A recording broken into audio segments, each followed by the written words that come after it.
Hello and welcome to the Election Corner on One Man Think Tank. Today I thought I'd do something I haven't done for a little while and do a good old-fashioned blue wave election prediction, and I've already made a mistake by leaving out Colorado.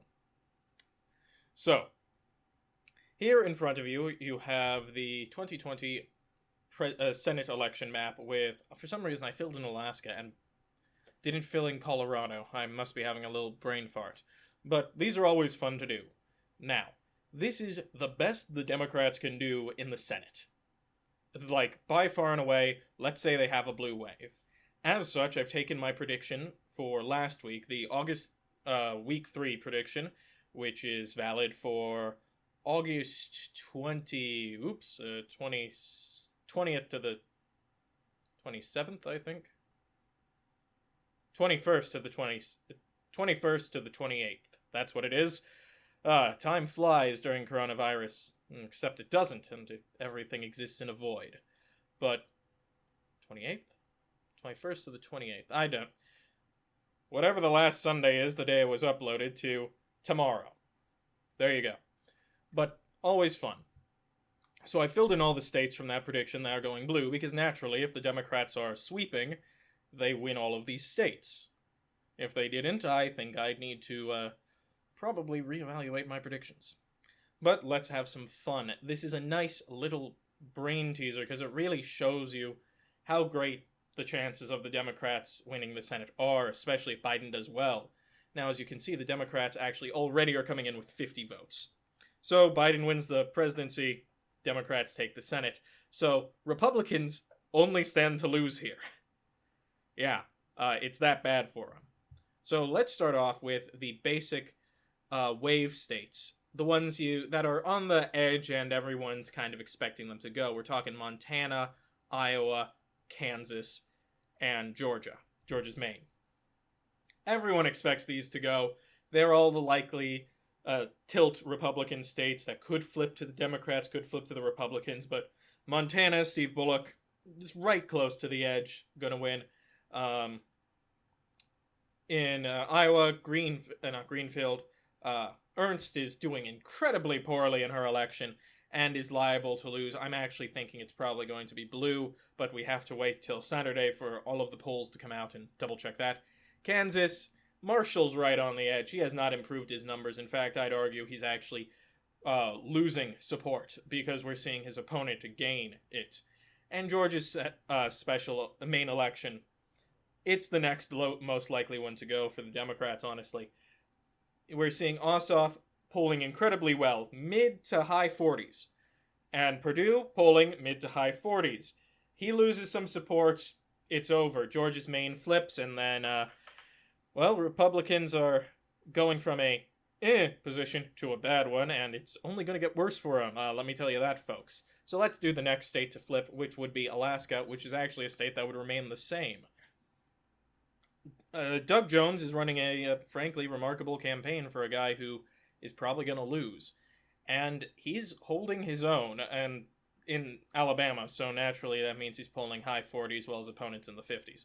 But he's polling quite well. And in an election where the Democrats sweep, election where the Democrats sweep, Doug Jones would be saved. Because here's the thing about a blue wave election.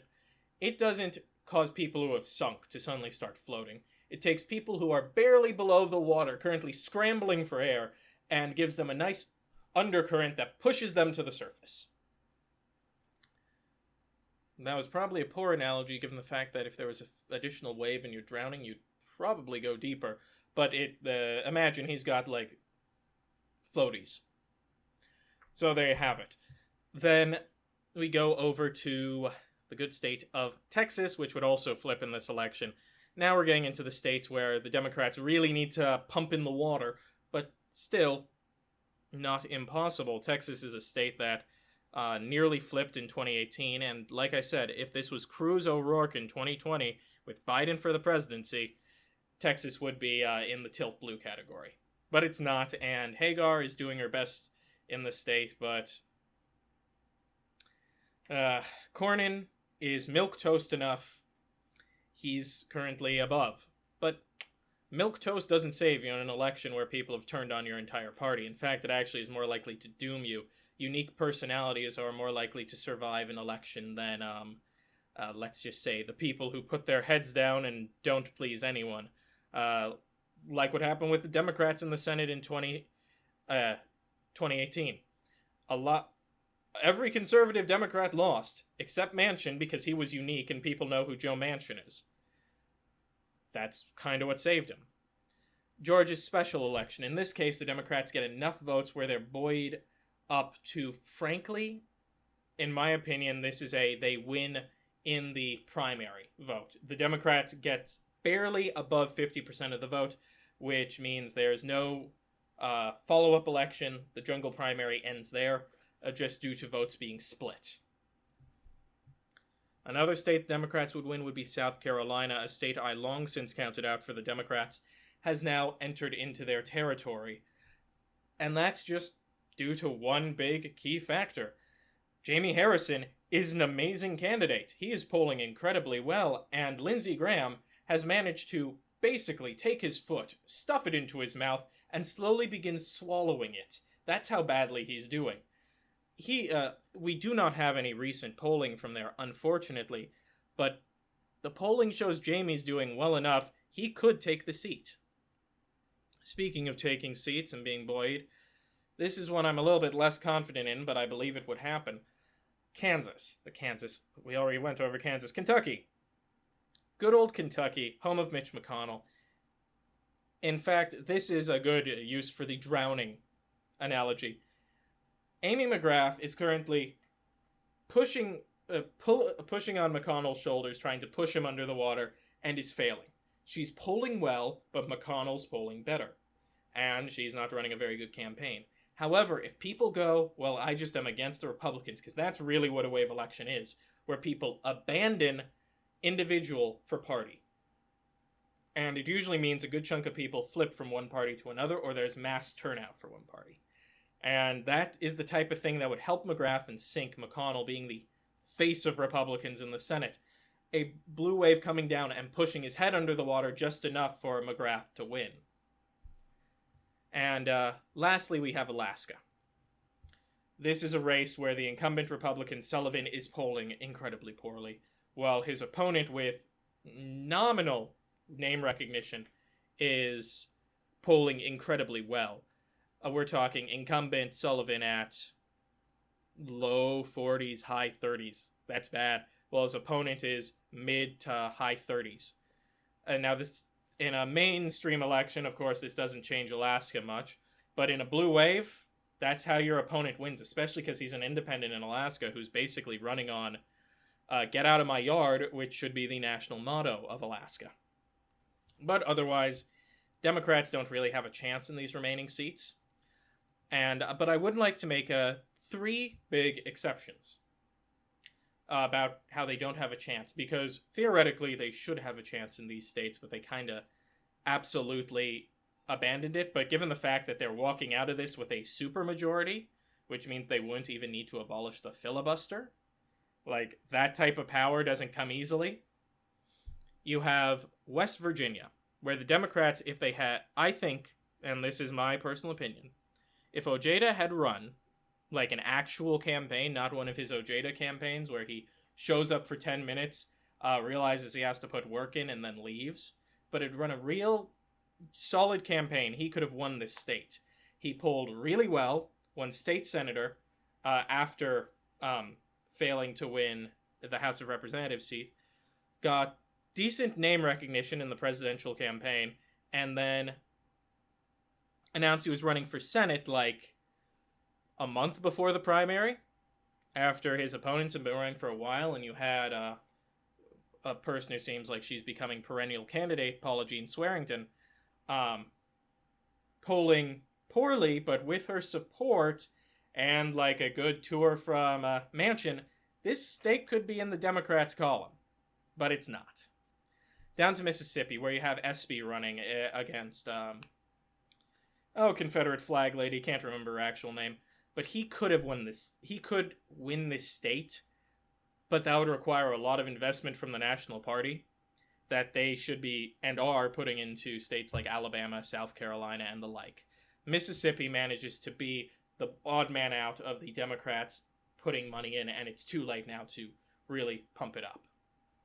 So a missed opportunity for the Democrats, especially when SB is doing such a good job of increasing turnout. And we also saw turnout increase during their gubernatorial election as well, which nearly flipped the state, which, frankly, is impressive. And nearly flipped for Mississippi is a lot different than nearly flipped for somewhere like, South Carolina, where as long as the Democrats are pulling anywhere in the mid to high 40s in Mississippi, that's considered close to flipping.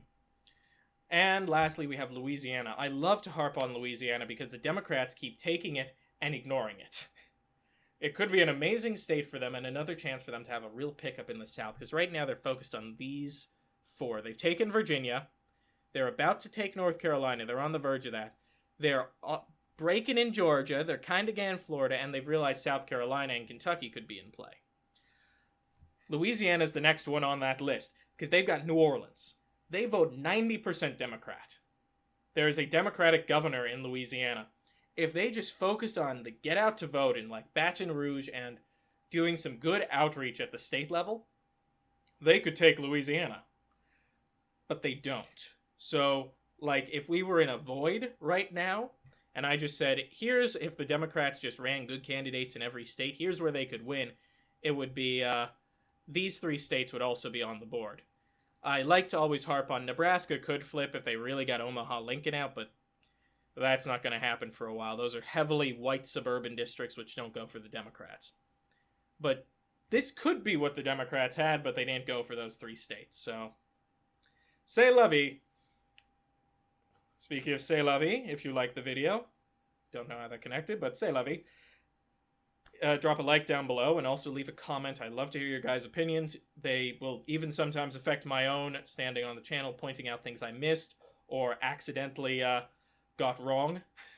On my last Senate video, I had a very good comment which helped actually inform me quite a bit about the Montana election and caused me to reevaluate my opinion on it.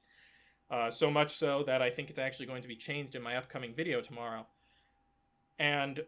But also, if you want to see more content from the channel, so you know when to comment and correct me on my mistakes, click the subscribe button and the notification bell so you know when new content comes out. Also, if you want to hear my ramblings outside of this network of YouTube videos, you can follow me on Twitter at OneManThinkTan1 using the numeral 1. Link down below in the description. Otherwise, most importantly, as always, have a wonderful day.